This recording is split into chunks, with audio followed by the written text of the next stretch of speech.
Greetings and welcome to this edition of Positronic. I'm Barry P. Cook. I'm here to talk to you about the latest episode of the Orville Season 3. It was called Domino. But before I get into that, I want to point out that the background behind me is a drawing of the Orville over a planet that was drawn by someone named Peggy Oakes, whom I have been interacting with on Twitter.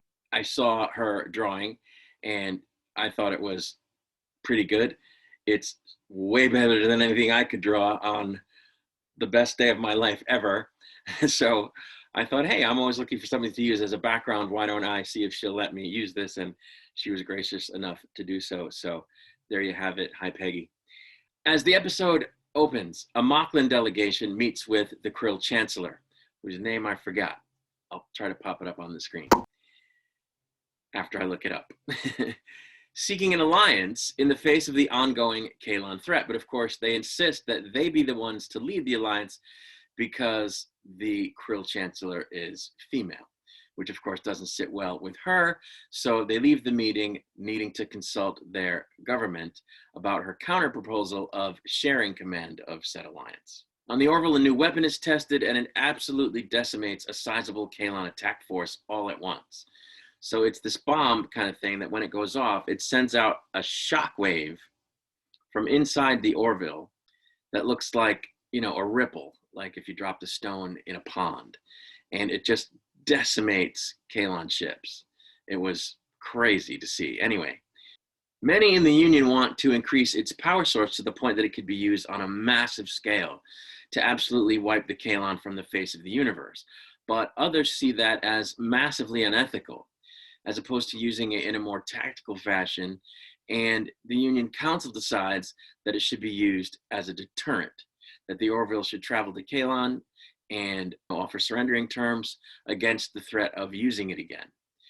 When they're fired upon, when they arrive at KAYLON, they use the weapon again, causing the KAYLON to agree to discuss terms of peace.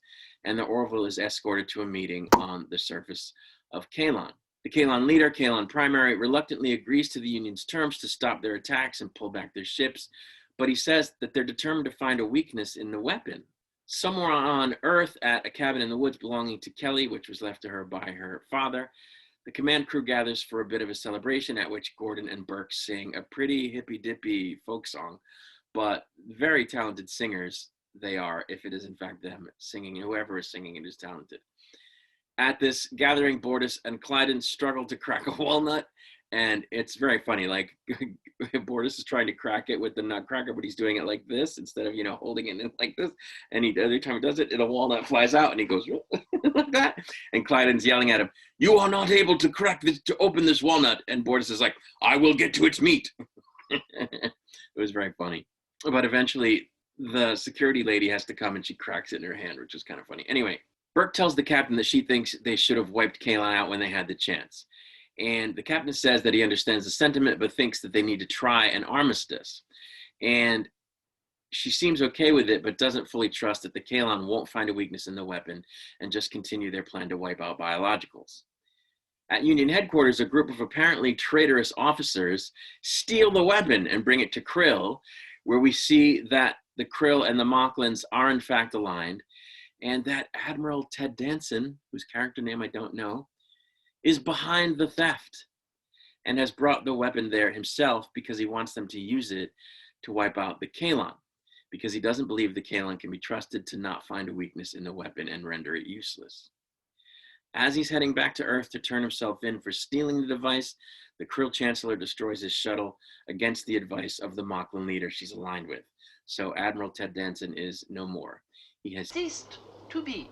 The Union discovers the KRILL-Moclan alliance and determined that they need to stop them from figuring out how to use it so that they don't commit genocide against the KAYLON. And when they seek out the leading Moclan scientist that they think would be the one that the KRILL and the Moclans would try to get to help them, they discover that they already have a gigantic quantum core, which is capable of extending the range of the weapon considerably. The Union informed the KAYLON that the weapons have been stolen, and they agree to meet to conduct a joint retrieval mission. Of course, in order for the infiltration team to reach the surface undetected, they need to cause a giant distraction, which they do by taking on the combined KAYLON-Moclan fleet in orbit, first with the Union ships, and then with a contingent of KAYLON ships, which show up much to the KRILL's surprise. The shuttle carrying the infiltration crew starts its run, protected by a squadron of pterodon fighters, and it's soon pursued by KRILL and Moclan fighters, resulting in a dizzying dogfight in the sky over the planet where the weapon is being held, which the KAYLON fighters soon join on the side of the Union. When it becomes apparent that they won't make it to the surface in the shuttle, the infiltration team skydives down to the surface in tactical thruster suits that allow them to land without parachutes. As they run and gun their way to the location of the weapon, we see the Moclans have figured out how to use it and initiate its non-interruptible firing sequence, which will take 8 minutes to power all the way up.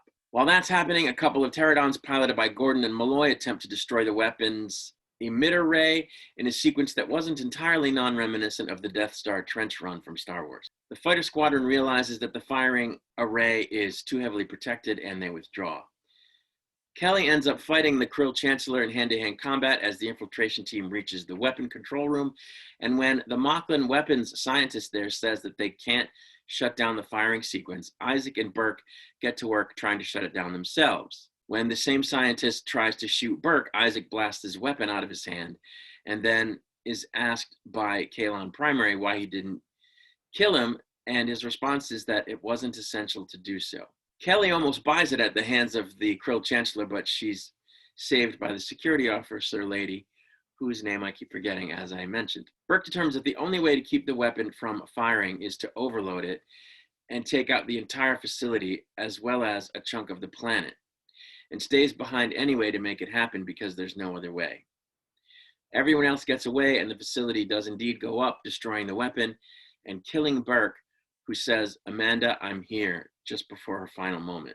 Having witnessed Burke's sacrifice, the KAYLON realized that they were wrong about needing to destroy all biologicals, and in fact agreed to peace and to provisionally join the Union Council as a possible first step to joining the Union entirely and helping the Union against the new KRILL-Moclan alliance. Ed talks with the KRILL Chancellor, now in custody, and says he wants to raise their daughter Anaya, now that not only is her mother an absent mother, but she's not even on the same planet as her.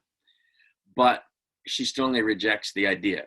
Isaac speaks at Burke's memorial and notes that her brief existence concluded with the first domino in a chain, and that the impact of her sacrifice will long be felt going forward. So this was a crazy entertaining episode. The stakes were high, the drama was high, the intrigue was engaging and enjoyable to watch play out. The battle sequences were crazy fantastic. I mean, so many ships on screen, so much action. The, sequences of all the ships maneuvering against each other were just crazy, wild. And, Gordon and Malloy did a good job as fighter pilots. The actors did a good job portraying that.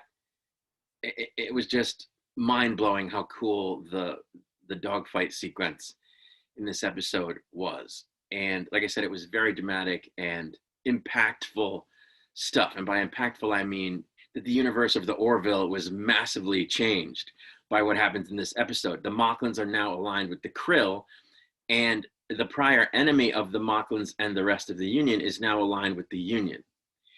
And so that's a huge shakeup. And not only is it a huge shakeup, but now we have to see, well, how do the Moclan and the KRILL get along? Is this a union going to work? We also have to see how the heck the KAYLON are going to be integrated into the Union when they're so different. They even note that in the meeting where they're talking about, joining forces, the KAYLON note that, oh, it's kind of weird how you guys vote on everything.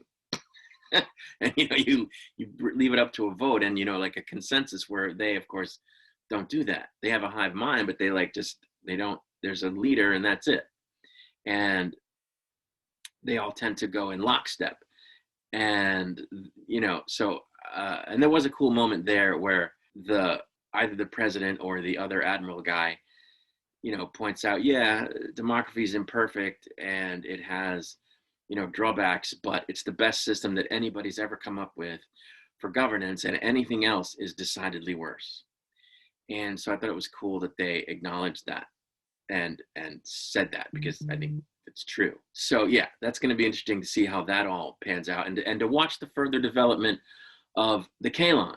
Now, all of that said, and although I know that everybody on Twitter and Facebook that I've seen talk about this episode loved it and loves the show, as I do, I have to say that this isn't the first time that I've sort of found the episode to be lacking. And when I say lacking, it's hard to explain what I mean, because, like I said, there's so much about the episode that I liked. I just read you a whole thing where I was, saying how great it was. And here I am saying, yeah, but it was lacking. And how can that be true? Well, here's the thing. And they've done this before. They have this habit of scratching the surface of things and not really exploring them in a thoughtful way. And I don't mean to say that they don't follow through on what they start, that they don't bring up an idea and then see that idea through before the episode ends, because they do.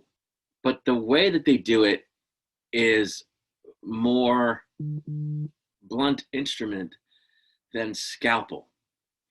And by that, I mean, it often comes off very paint by numbers. Like, the point that they're trying to make doesn't get made so much by depiction as it gets made by just stating it right out in the most Dick and Jane way possible.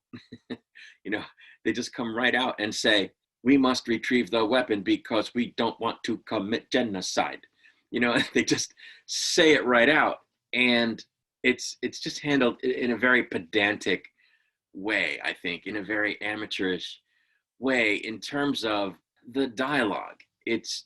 They sort of very matter-of-factly state what the issues are. It is wrong to not let a person be the gender that they want to be. They just state it right out in the most matter-of-fact, like, encyclopedia way possible. There's no flourish. There's not a whole lot of finesse or, artfulness to it. It's very blunt. It's very matter of fact. And, that gets the job done, as it were. But to me, it makes it much less grand than, say, TNG was, than Deep Space Nine was, which, were more like symphonies of storytelling and point making, where the Orville ends up making its points succinctly. And I think that the show could benefit from a little bit more panache in its methodology of telling us where it's coming from. I'm a little let down by how simplistic it can be, especially given that these episodes are extra long. Like last week I was saying, okay, the extra long episode was good because it gave them a chance to work in more scenes and, add layers to the world building, but it didn't make the story more elegant. So I feel it's lacking elegance in its storytelling.